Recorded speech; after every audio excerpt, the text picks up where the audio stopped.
ሰላም የሃሚንግ ስፖርት ዝግጅት ተከታታዮች፣ ቀደም ሲል ዛሬ ምሽት 5 ሰዓት ላይ ስለሚደረገው የጁቬንቱስ እና የአትላንታ ተጠባቂ ጨዋታ በሃሚንግ ስፖርት ማንሳታችን ይታወሳል። ከዛ በፊት ቀደም ብሎ 11 ሰዓት ላይ ደግሞ እንደዚሁ በደረጃ ሰንጠረዡ ላይ ለውጥ ሊያስከትል የሚችለው የናፖሊና የፊዮረንቲና ጨዋታ በዲያጎ አርማንዶ ማራዶና ስታዲየም ተከናውኗል። ስለዚህ ጨዋታና ትናንትናና ዛሬ የተደረጉ የሴሪያ ጨዋታዎችን ደግሞ አሁን ላይ የምንመለከት ይሆናል።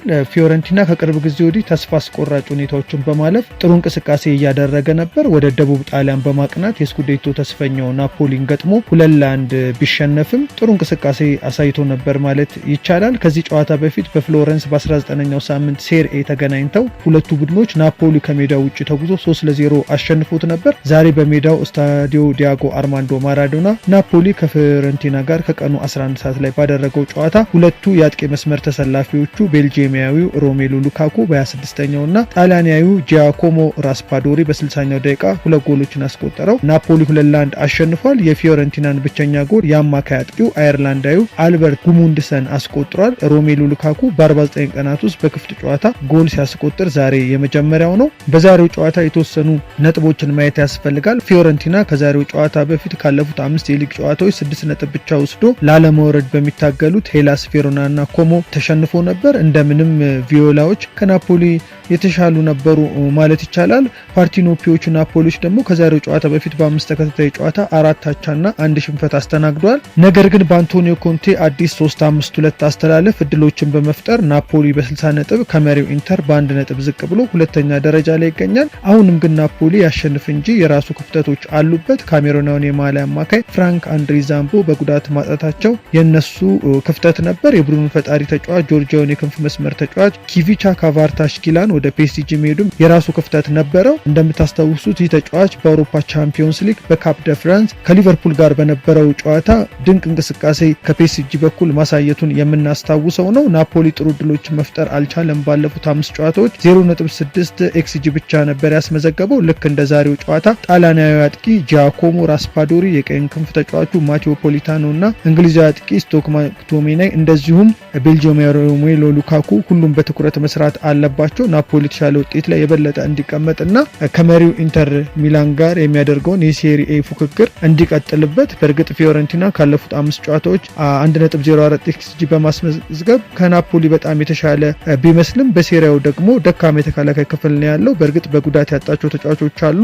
ፊዮረንቲና እንደ ናፖሊ ካለው ቡድን ጋር ሲጫወትም የሚያሳስበው ነገር የተከላካይ ክፍሉ ነው። ዛሬም ጎል ተቆጥሮባቸዋል። በሰፊ የግብ ልዩነት ባይሸነፉም ናፖሊ በአንጻሩ በአውሮፓ ካሉ 4 ምርጥ ተከላካይ ክፍል ካላቸውና በሴሪያውም 2 ጠንካራ ተከላካይ ክፍል ካላቸው ቡድኖች ይጠቀሱ ቢባል የሚነሳ ነው። በዛሬው ጨዋታም የሁለቱ ቡድኖች ዋና ልዩነት የነበረው የተከላካይ ክፍላቸው ነው ብዬ አምናለሁ። በፊዮረንቲና በኩል ፈረንሳይ ተከላካይ አማካይ ያሲን አድሊ ከአንድ ወር በኋላ ወደ ጨዋታ መመለሱ ለፊዮረንቲና ጥሩ ዜና ነው። ዛሬ በተቀያሪ ወንበር ላይ ነበር ተሰልፎ ባይጫወትም ጣሊያናዊ አማካይ ፍሎሮንሾ ግን አሁንም ወደ ሜዳ አልተመለሰም። በኤሮፓ ሊግ ፓናቲያኮስ ላይ ጠንካራ እንቅስቃሴ ያሳየው ጣሊያናዊ አማካይ ኒኮሎ ፋጊዮሊ እና ሌላኛው ጣሊያናዊ አማካይ ቼርኑድር በአማካይ ቦታ የመሰለፍ እድሉን አግኝተው ነበር። የፊዮረንቲና አሰልጣኝ ራፋኤል ፓላዲኖ የአማካይ ክፍሉን በማብዛት 3-5-1-1 አስተላለፍ በመጠቀም ነበር የገባው። የሁለቱ ቡድኖችን ቁጥራዊ መረጃ ስንመለከት ናፖሊ 19 የጎል ሙከራዎችን ሲያደርግ ፊዮረንቲና ደግሞ 7 የጎል ሙከራዎችን አድርጓል። ናፖሊ ከሞከራቸው 19 የጎል ሙከራዎች 11ዱ ኢላማቸውን የጠበቁ ሲሆኑ ከ11ዱ ሁለቱን ጎሎች ነበር ማስቆጠር የቻለው ናፖሊ። በአንጻሩ ፊዮረንቲና 7 የጎል ሙከራዎችን አድርጎ ሁለቱ ኢላማቸውን የጠበቁ ነበሩ። ከሁለቱ አንዱን ጎል በማስቆጠር ነበር ጨዋታው 2-1 የተጠናቀቀው። ፖሴሽናቸውን ስንመለከት ደግሞ 48-52% ነው። በኳስ ቁጥጥሩ በኩል ፊዮረንቲና በመጠኑም ቢሆን ከናፖሊ የተሻለ ነበር። ፊዮረንቲናዎች 512 ኳሶችን ሲቀባበሉ ናፖሊዎች ደግሞ 485 ኳሶችን ተቀባብለዋል። ፊዮረንቲና ከዚህ ውስጥ 83% የተሳካ የኳስ ቅብብል ሲያደርግ ናፖሊ ደግሞ 85% የተሳካ የኳስ ቅብብል አድርጓል።